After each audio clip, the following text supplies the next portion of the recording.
और ऐसा माइंड बन चुका है उनका कि अगर उस बादशाह के आप गुनाह को भी बता दें ना तो फौरन कहते हैं कि जी मस्जिदें बनवाई थी, ये किया था, ये किया था।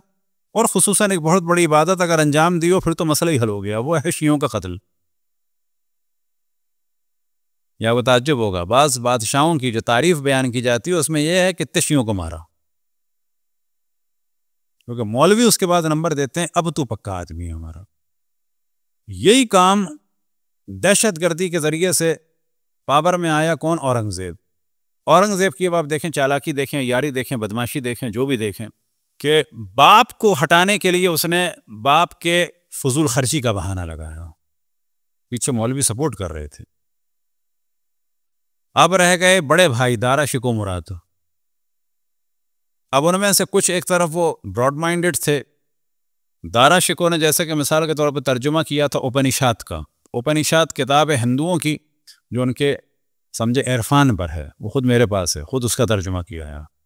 दूसरी जानिब उसने किताब लिखी थी इसना अशरिया 12 आइम्मा की फजीलत में, उसको वो बनाया। इधर उसके बाद जो है वो और भाइयों को, अब उसने क्या किया, बाप को तो डाला कैद किया, भाइयों को कत्ल किया, और पूरी सपोर्ट मौलवियों की थी कि हम तुम्हें वलीउल्लाह बनाएंगे, तुम हमको वलीउल्लाह बनाओ।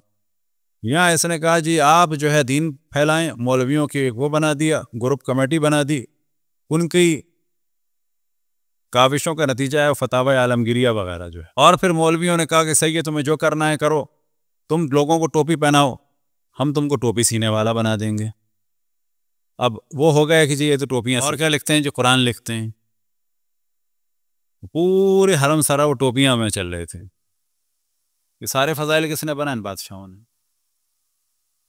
इंडिया वगैरह में बहुत साफ बात है कि जो हो रहा है, ये जो पाकिस्तान में कर रहे हैं, अगर उलमाए देवबंद और बरेलवी ने इसका नोटिस नहीं लिया तो ये सब कुछ इनके साथ इंडिया में होगा। हम तो ऐसे हजारों मोदियों को बर्दाश्त कर चुके हैं, ये किसी एक मोदी को नहीं कर सकते बर्दाश्त। और मोदी जो है वो बनु उमैया बनु अब्बास की खबासत के मुकाबले में यकीन जाने कुछ भी नहीं है। वो बेचारा है, बच्चा है, कुछ नहीं है। मोदी बहुत शरीफ आदमी है। अगर बनु उमैया और बनु अब्बास को आप सामने रख, वो इतना शरीफ आदमी है कि उसको अगर आप कोई नया कानून बना के 8-10 साल के लिए वजीर बना देना तो वो बिल्कुल बेहतरीन आदमी। अहले सुन्नत को समझना चाहिए कि हम बड़े बड़े बदमाश मोदियों को भुगत चुके हैं कि जो इस मोदी के मुकाबले में कुछ भी नहीं है। और फिर हम कहें कि बनु उमैया बनु अब्बास और अयूबियों और उस्मानियों जैसों के मुकाबले में ये मोदी कुछ नहीं है। आलम इस्लाम को शर्म आनी चाहिए। कोई शक नहीं है कि इस्लाम मोहम्मदी तलवार से नहीं फैला, लेकिन रसूल अल्लाह के बाद जितना कत्ले आम हुआ सबसे पहले तो उनकी आल का हुआ। छुपाते किस चीज को? कौन सी ऐसी उम्मत है जो अपने नबी की आल को कत्ल करे और नबी की आल के दुश्मनों के लिए जो है वो उनका दिल नरम हो? कोई है आलम इस्लाम के अलावा? है किसी के जहन में कोई? तो मोदी वगैरह तो कुछ भी नहीं है। मोदी ने कितने कत्ल? मोदी ने गलत किया, बिल्कुल याद रखिए, जर्रा बराबर मोदी के फेवर में नहीं। कोई एक को कत्ल करे या लाख को कत्ल करे, बातिल बातिल है। सवाल ये पैदा होता है मोदी ने ज्यादा कत्ले आम किया है या उस्मानियों ने ज्यादा कत्ले आम किया है? मिलियन से ज्यादा आर्मीनियन क्रिश्चियंस को उस्मानियों, अभी कहते नहीं मिलियन नहीं थे, फिर कितने थे? 10 लाख नहीं थे, कितने थे? 1 लाख थे। शर्म नहीं आती अगर 1 लाख भी लाओगे तो? कितने थे? 10,000 थे। मोदी ने 10,000 किए होंगे। बिलाखिर 1 मिलियन से आओगे कहाँ? कहीं कम करते करते कितनी बार्गेनिंग करें? तो ये पूरे खित्ते में गेम चल रहा है, इस वक्त याद रखें। अरब अपनी मस्ती में लगे हुए, उर्दुगान को देखें वो अपनी मस्ती में। वो 2 मस्जिदों को भी किया कि नहीं किया, आया सूफिया वगैरह को। तो ये पूरे दुनिया में एक शिद्दत लाने वाले हैं दीन की। बाज दफा इनके पीछे जो गेम हो रहा होता है क्लैश ऑफ सिविलाइजेशन और रिलीजन की वजह से, जो फायदा होगा वो होगा बेदीनों को। आपको हमें यह लग रहा है कि दीनदार बड़े उनके अंदर रगे गैरत और दीनी जाग गई है, नहीं। दीनदार बदमाशी दिखा रहे हैं ताकि दीनदारों को बेदीन बनाना आसान हो जाए।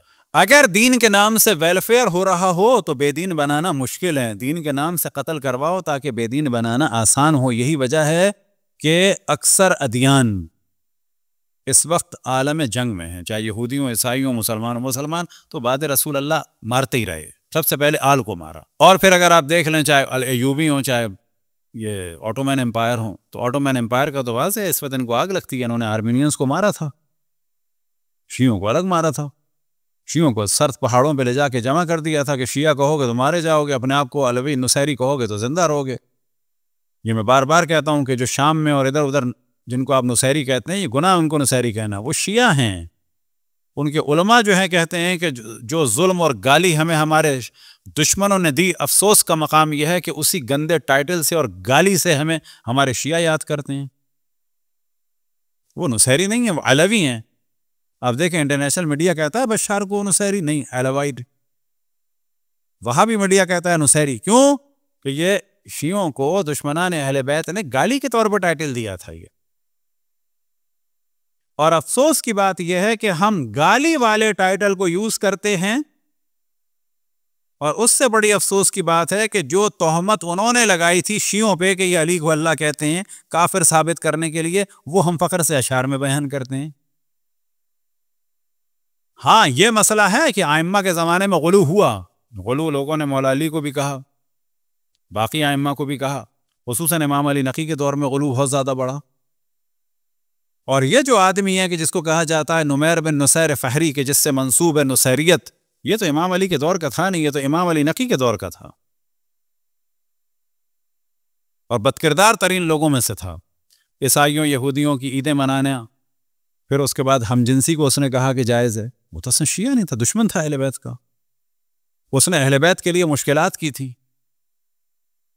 उस आदमी से तुर्की के और शाम के शियों को निस्बत दी गई हुकूमत की जानिब से जबरदस्ती, बिल्कुल ऐसे ही जैसे फर्ज करें कि औरंगजेब हमें इंडिया में कहता कि शिया कहोगे तो मारे जाओगे, मस्जिद बनाओगे तो मारे जाओगे, इमाम बारगाह बनाओगे तो मारे जाओगे। अगर अपने आप को फर्ज करो कि अब्दुल्ला अपने सबा का मानने वाले कहोगे, अपने आप को सबाई कहोगे तो जिंदा। इन अलवियों ने क्या किया कि इनको मस्जिद इमाम बारगाह बनाने की इजाजत नहीं थी, इनको इजाजत थी मजमा, मजमा यानी जमा होने की जगह। एक हॉल है, उसको आप मस्जिद नहीं कह सकते, मजमा कहेंगे। मातम नहीं कर सकते, लेकिन थे 12 इम्मा के मानने वाले, या मौला अली को अल्लाह नहीं कहते थे। अब इनमें कुछ लोग दरवेशों के हाथ में, सूफियों के हाथ में चले गए, तो वो एक इनहराफ आया, वो बिल्कुल अलग मौजू है। लेकिन ये मुसलमान हैं, 12 इम्मा के मानने वाले हैं, ये नुसैरी कतन नहीं है। अब यहाँ पर हम लोगों ने भी दास्तानें बना दी, बचपन से सुनते थे कि जी शाम जाओ तो वो बच्चे पहाड़ पे से फेंकते हैं। भाई पहले तो हम शाम नहीं जाते थे, अब तो जाते हैं ना, तो वो पहाड़ अब तो देख लीजिए जाकर। है बात सोचने की कि नहीं है? वो पहाड़ अब तो जाके देखिए आप कहाँ हैं। अब आप जाके देखें कौन अपने बच्चे को फेंक रहा है। फिर हमारे यहाँ जो लोग तरवीज कर रहे हैं इन बातों की, उनसे कहा जाएगा अगर शाम के लोगों ने बच्चे फेंकना बंद कर दिए तो आप शुरू कर दीजिए, क्योंकि आप बहुत इसकी तारीफ करते हैं। ऐसा कभी भी नहीं होता था। दास्तानें थी, ये उस लेवल की दास्तानें हैं कि जो कोहे काफ के पीछे परियां होती हैं। वो गोरी औरतें थी, इंडिया के लिए तो परियां ही थी। वो कोहे काफ के पीछे परियां होती हैं। कोहे काफ को कैरियन माउंटेन, ये सारा रशिया वगैरह है। शाम में अल्लाह को, मौला अली को अल्लाह कहते हैं, बच्चे को ऊपर से फेंकते हैं, कहते हैं अली के बच्चा हो। ऐसा कुछ नहीं है, कभी ऐसा नहीं था, कुछ नहीं था। मुमकिन है किसी सूफी ने किया हो। वो कुर्दिस्तान में होता है, छत पे से बच्चा फेंकते हैं, नीचे जो है बड़ा फ्लेक्सिबल किस्म का दुपट्टा होता है। वो बात सूफी करते हैं कुर्दिस्तान के, मुमकिन है किसी ने वो देखा हो, लेकिन उसका ताल्लुक जो है वो कतन जो है अलवियों से नहीं था। या ये कि कहा जाए कि जो जर्नलाइज कर दिया जाए।